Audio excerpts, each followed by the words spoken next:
దేవుడు మన జీవితాలలో చేసిన మేలులను బట్టి ఆయనకు మనం కృతజ్ఞతాస్తుతులు చెల్లించాలి.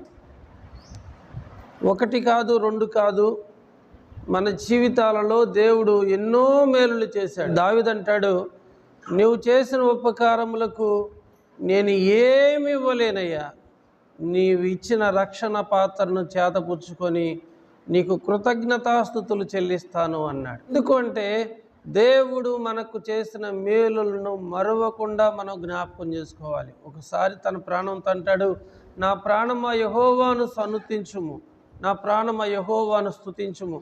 ఆయన చేసిన ఉపకారములలో దేనిని మరవద్దు. దేవుడు గడిచిన వారం నుండి ఈ వారం వరకు కోడి తన పిల్లలను రెక్కల మాటను ఎలాగైతే భద్రపరుచుకుంటుందో అలాగే దేవుడు కూడా ఆయన రెక్కల మాటను మనల్ని బలపరిచాడు, భద్రపరిచాడు, కాపాడుతూ వచ్చాడు. హల్లెలూయా. నిన్ను కాపాడువాడు కొనుకుడు, నిద్రపోడు. కనుక కొనుక్కోకుండా నిద్రపోకుండా దేవుడు మనల్ని కాపాడుతూ వచ్చాడు. దేవుడు ఇచ్చినటువంటి ఆశీర్వాదాల్లో ఒక ఆశీర్వాదాన్ని నేను దృష్టికి తీసుకొని రావాలని ఆశపడుతున్నాను. ఆ వాక్యాన్ని మనం చదువుకుందాం. ప్రసంగి గ్రంథం 3వ అధ్యాయము 12వ వచనం. కావున సంతోషముగా నుండుట కంటెను, తన బ్రతుకును సుఖముగా ఎల్లబుచ్చుట కంటెను శ్రేష్టమైనది ఏదియు నరులకు లేదని నేను తెలుసుకొంటిని. నీ సేవకుడైన సొలొమోను ఆయన దేవుని యొద్ద నుండి జ్ఞానం పొందుకున్నాడు. మనుషుల జ్ఞానం ఆయన ఎదుట పనికిరాదు. ప్రతి విషయాన్ని కూడా ఆలోచించి ఈ మాటలు రాశాడు. భూమి మీద నరునికి ఇంత ఆయుష్ అనే ఒక పరిమితి ఉంది.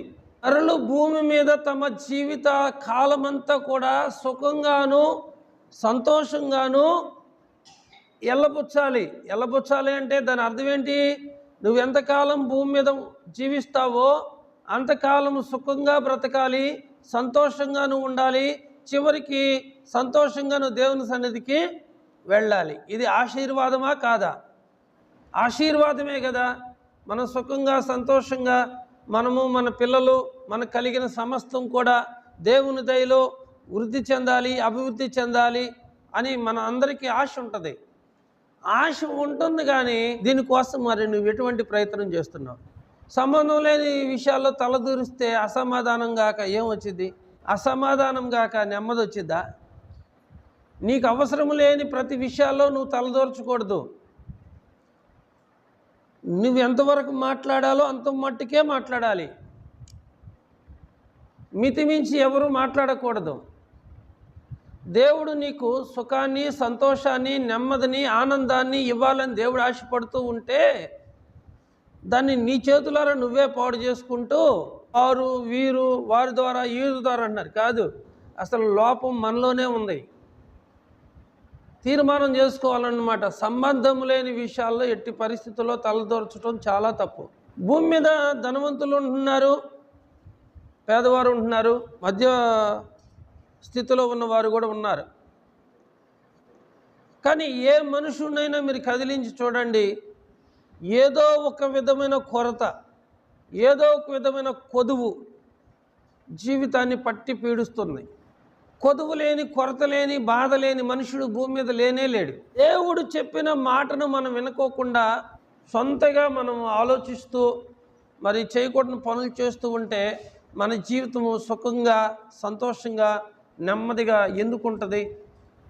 ఒకడు ప్రొద్దున్న లేచి చాలా రాత్రి అయ్యేంత మట్టుకు కష్టపడుతూ ఉన్నా కానీ ఆ కష్టము వ్యర్థమే. చినిగిపోయిన సంచిలో డబ్బు వేసినట్లుగా, పగిలిపోయిన తొట్లలో నీళ్లు పోసినట్లుగా ఎక్కడేసిన గొంగలి ఎక్కడే ఉంది. ఎదుగు బొదుగు లేని జీవితాన్ని జీవిస్తూ ఉన్నాం. అప్పులు చేసి కనీసం వడ్డీలు కట్టుకునే పరిస్థితుల్లో కూడా లేని అయోమయ పరిస్థితుల్లో మనం ఉన్నాం. మరి ఇలాంటి పరిస్థితుల్లో జీవితాన్ని సుఖంగాను, సౌఖ్యంగాను, నెమ్మదిగాను ఎలా కొనసాగించగలుగుతాం? చాలామంది వెండి, బంగారము, డబ్బు, ఇల్లు, వాకిలి అన్నీ సంపాదించుకుంటున్నారు. కానీ సుఖంగా బ్రతుకుతున్నారా అంటే సుఖంగా బ్రతకట్లా. అప్పులు, జబ్బులు, సమస్యలు, పాపం, శాపం, దౌర్భాగ్యమైన జీవితాన్ని జీవిస్తూ గలిబిలిగా, కలవరంగా, నెమ్మది లేని వారిగా బ్రతుకుతున్నారు. కానీ ఏ మనుషునైనా మీరు కదిలించి చూడండి, ఏదో ఒక విధమైన కొరత, ఏదో ఒక విధమైన కొదువు జీవితాన్ని పట్టి పీడిస్తుంది. కొదువు లేని, కొరత లేని, బాధ లేని మనుషుడు భూమి మీద లేనే లేడు. ఎందుకు అంటే కనుక దేవుడు ఏదైనా తోటను అనుగ్రహించి ఆదాము అవ్వలను అక్కడ పెట్టడం ద్వారా మరి ఏదైనా తోటలో సంతోషంగా వారు జీవిస్తూ ఉన్నారు. మధ్యకాలంలో ఏం జరిగింది? సాతానుడు వెళ్ళి అవ్వను మోసగించింది. తినొద్దన్న పండును తిన్నారు, చేయొద్దన్న పని చేశారు. గనక ఆ ఏదైనా తోటలో నుంచి బయటికి వెళ్ళగొట్టబడ్డారు, తోలివేయబడ్డారు. అలాగే దేవుడు చెప్పిన మాటను మనం వినుకోకుండా సొంతగా మనం ఆలోచిస్తూ మరి చేయకూడని పనులు చేస్తూ ఉంటే మన జీవితము సుఖంగా, సంతోషంగా, నెమ్మదిగా ఎందుకు ఉంటుంది? మనుషులు ఏం చేస్తున్నారంటే ఆజ్ఞలను అతిక్రమించి పాపం చేసి దేవునికి దూరం అయిపోయి శాపగ్రస్తులు అవుతున్నారు. భూమి మీద నరుడు సుఖంగా, నెమ్మదిగా బ్రతకాలి అంటే ఖచ్చితంగా దేవుని దయను మనం కోరుకోవాలి. దేవుని సన్నిధిలో దేవుడు చెప్పినట్లుగా మనం నడుచుకోవాలి.